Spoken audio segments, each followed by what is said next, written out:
Mr. Percival's brand of leadership. In many respects, there are good things to take from it. The way he handled certain ministers. In my view, the highlight of Mr. Percival's 14 years was the liberalization of the telecom sector by one Philip Paulwell. And those close to the action say, well, that was more Paulwell's doing than Mr. Percival. So you should give Paulwell all the credit. Acknowledge that Mr. Percival was the Prime Minister at the time, but it really was Paulwell's work. And we all know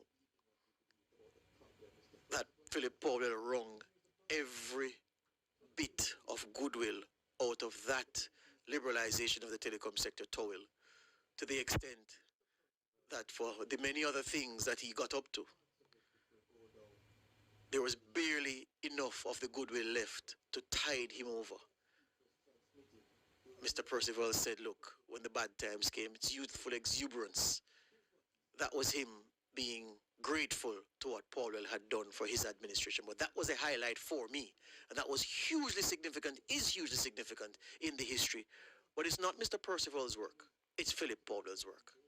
I'll tell you what Mr. Percival's work really is. Before that, he said something in 2003 that I think is at the heart of the problem Mr. Percival is facing at this time. And as I listened to him some weeks ago, talking about the country on his watch and how good it was, and the backlash that he received, sufficient for them to organize another function for him to set the record straight, I said to myself, you are right in believing what you believed about the problem Mr. Percival has. And here's the problem. 2003, September, the PNP's 65th annual conference.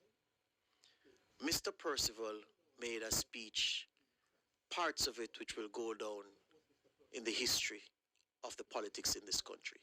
And in that speech was transmitted the real problem Mr. Percival had then and still has now.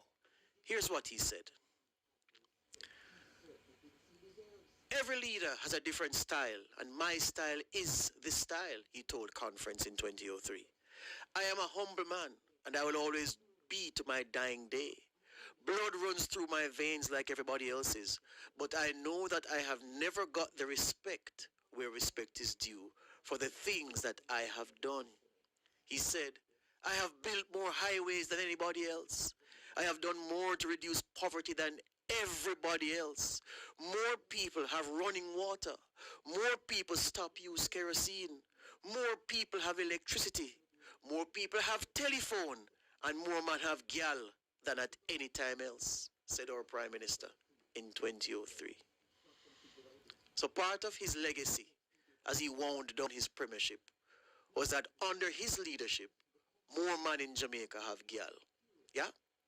That didn't go down well at the time. It is funny now rather than being crass. But that was Mr. Percival speaking. It wasn't the gal aspect. Well, we were caught up in that at the time. I remember the country was. But the more significant point Mr. Percival was making was that he didn't feel as if he had the respect he certainly thinks he deserves. And that's the problem. Mr. Percival has long been jealous of the adoration and adulation that the comrades give to Joshua. The love of Michael Manley and for Michael Manley and justified Michael Manley is one of the great Jamaicans. Yes, I never said perfect. Great Jamaicans, there is no doubt about that. Percival James Patterson wants to be like that. In fact, if you listen to the PNP bigwigs speak, and especially during campaign time when they're doing their set piece presentations, it's almost obligatory to have a quote or three from Joshua in your speech. It's not complete without it. Nobody quotes PJ Patterson. Nobody quotes PJ Patterson. The comrades don't. And so I find it curious that the respect that not even the comrades have for you, Mr. Percival, you want the Jamaican public to then accord you that. On what basis, I don't know. Your tenure, your premiership was such that you are barely mentioned, Mrs. Simpson Miller gets adoration and adulation. She gets copious amounts of it.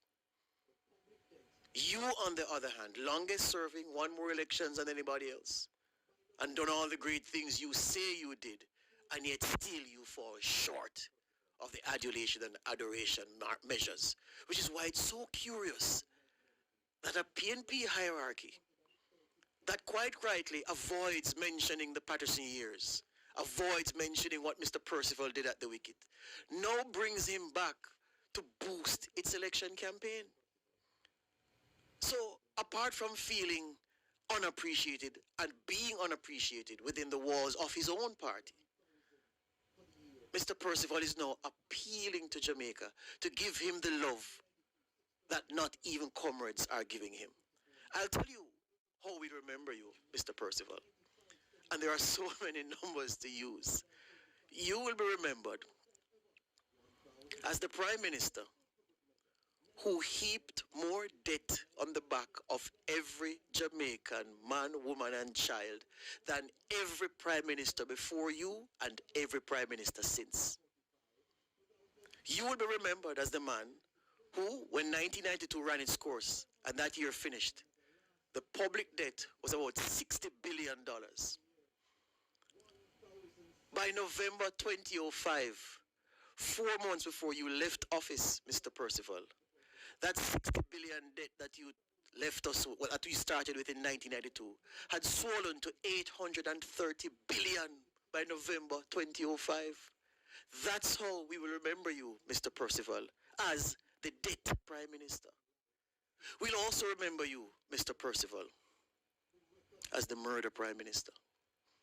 Because it was on your watch that we hit murders 1,000 for the year for the first time and sustained it. 1992, 629 murders. 93, 654 murders. 94, 690. 95, 780. 96, 925. 97 for the first time ever. 1,000, 1,038 for good measure. 98, 953. 99, 849. 2,887. 2001, 1,139. 2002, 1,045. 2003, 976. 2004, 1,471, and as a last lick, Mr. Percival, in 2005, your last full year, 1,674. So in the time you were at the wicket, Mr. Percival, 13,710 Jamaicans murdered in their own country. Private security exploded because everybody are grilled up. I try keep possession and limbs and lives safe. On your watch, the record will show more Jamaicans lost their lives to the gun and to murder on your watch than everybody else. That's how we will remember you.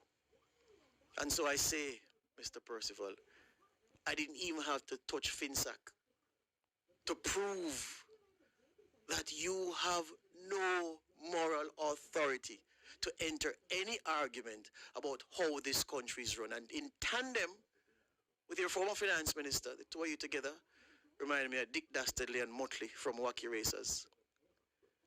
You did to this country what Phillips and Simpson Miller, Holness and Shaw, Holness and Clark, and now Holness and Favour Williams are trying to correct. I say to you, Mr. Percival, you talk about you missed the days when you would put on your gown and go to court. Put on your nightgown and go to bed. May kick over your chamber pot on the way.